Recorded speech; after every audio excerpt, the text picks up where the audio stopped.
আমার একটা মুশকিল হয়েছে, আমার তো বয়স অনেক হয়ে গেছে না, তো মোটামুটি কোনো না কোনো স্কুলে আমি পড়াশোনা করেছি।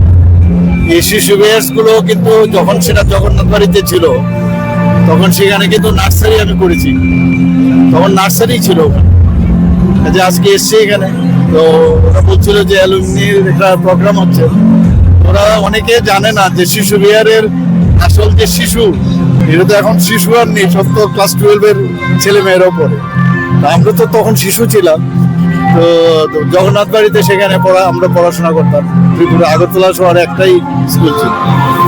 তো খুবই ভালো লাগছে আজকে বাগদেবীর আরাধনা করছে।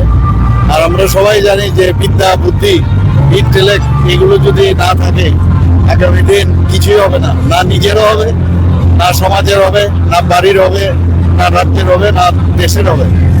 তো সরস্বতী মার কাছে প্রার্থনা করব যে সবাইকে যেন বুদ্ধি দেয়, বিদ্যা দেয়, যারা নতুন ইনোভেটিভ কিছু সৃষ্টি করতে যায়, শিল্প, কলা, এভরিথিং, মা সরস্বতী ছাড়া তো হবে না।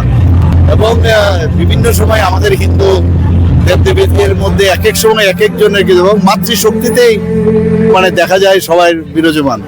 তো সেই জায়গার মধ্যে এখন যেমন লক্ষ্মী পুজোর সময় মা, দুর্গা পূজার সময় মা, আজকে সরস্বতীও মা। তো সব জায়গার মধ্যে এইভাবে যে ডিসেন্ট্রালাইজেশন অফ পাওয়ার উপর ভগবানই ইচ্ছে করে দিয়েছে, যাতে আলাদা করে যখন যখন যে ঠাকুরকে সামনে রেখে নিজেকে ওইভাবে চিন্তা ভাবনা করা, নিজের যে ডেভিয়েট না করা। আর 18 বছর থেকে যে 25 বছরের এই বয়সটা বড় কিন্তু ভালনারেবল বয়স। মাননীয় প্রধানমন্ত্রীজি এই বয়সটাকে বলছে যে আমাদের হিউম্যান রিসোর্স, এই হিউম্যান রিসোর্সটাকে আর এই বয়সেই কিন্তু ডিরেল হওয়ার চান্স থাকে। তো যাতে life should be in order, তো এই অর্ডারে যদি থাকে ফিউচার আমাদের ত্রিপুরা, এক ত্রিপুরা যেটা আমরা ভাবি সেটাই হবে। এখানে অনেক মেয়েরা এসছে, ওরা বলছিল যে ওনারা নাকি খুব খুশি আমাদের পেয়ে, আমরাও খুশি ওদেরকে পেয়ে।